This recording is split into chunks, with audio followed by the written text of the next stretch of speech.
El estructuralismo y la música. ¿Qué es el estructuralismo?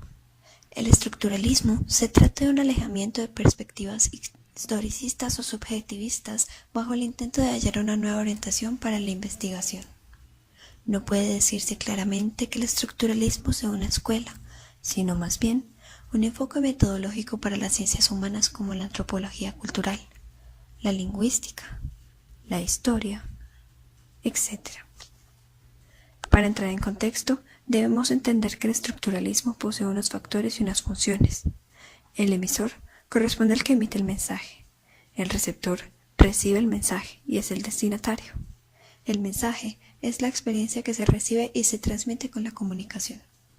Pero para que el mensaje llegue al receptor, se necesita además de el código lingüístico, que consiste en el lenguaje que se posee en la comunicación, el canal, que permite establecer y mantener la comunicación entre el emisor y el receptor, y por último, el contexto, el cual no se puede prestar a múltiples interpretaciones. Este modelo permite establecer 6 funciones esenciales del lenguaje, inherentes a todo proceso de comunicación lingüística y relaciona directamente con los 6 factores mencionados anteriormente. Por lo tanto, las funciones del lenguaje son: función emotiva.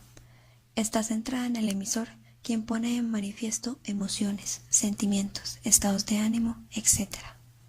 Función conativa. Está centrada en el receptor o destinatario. El hablante pretende que el oyente actúe de conformidad a lo solicitado a través de órdenes, ruegos, preguntas, etc. Función referencial. Esta función se centra en el contenido o contexto. Se encuentra esta función generalmente en textos informativos, narrativos, entre otros. Función metalingüística. Esta función se centra en el código y es el lenguaje con el cual se habla el mensaje. Función fática. Esta se centra en el canal y trata todos los aquellos recursos que pretenden mantener la interacción. Función poética. Esta se centra en el mensaje. Se pone en manifiesto cuando la construcción lingüística elegida intenta producir un efecto especial en el destinatario, sea goce, emoción, entusiasmo, entre otros. El arte, en todas sus manifestaciones, es admitido desde el punto de vista de las ciencias humanas como un fenómeno cuyas características responden a determinadas circunstancias sociales y del que se despliegan una serie de implicaciones culturales, económicas e incluso relativas a la afectividad humana.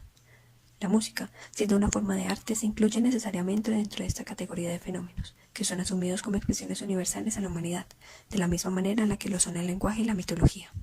Con esto, se anticipa que la música podría ser entendida como una manifestación representativa de las estructuras básicas del pensamiento humano, tal como lo pensó el propio Levi Strauss, creador del estructuralismo.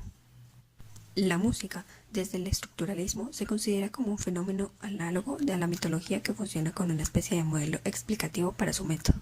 El propio Levi Strauss profundiza en la comparación de estas dos manifestaciones, como si se trataran de lenguajes paralelos, pero con ciertas particularidades de propósito y forma. Para ello, argumenta que las partituras musicales suponen una forma de lectura aplicable a los mitos, pero de manera en la que se entienda como una totalidad. Es decir, que cada elemento del mito lleve sentido por una relación con los demás elementos, al igual que una frase musical o una nota obtiene su sentido por pertenecer a toda una obra o tema. Sin embargo, esta es solo una de las relaciones que Levi Strauss halla a los dos fenómenos desde el estructuralismo, ya que también pone otra semejanza. Cuando señala que la música es traducible hacia diferentes melodías, armonías o tonalidades, lo cual es posible hacer con la mitología también, es decir, traducir los mitos a otros pero conservando su estructura, así como si se tratara de variación musical o algo similar.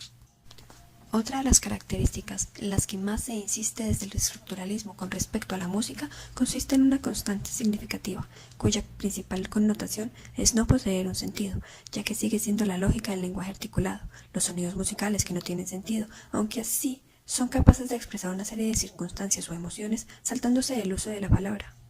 Así él dice: en caso de que la música, la estructura, en cierto modo desprenda del sentido, se adhiere al sonido.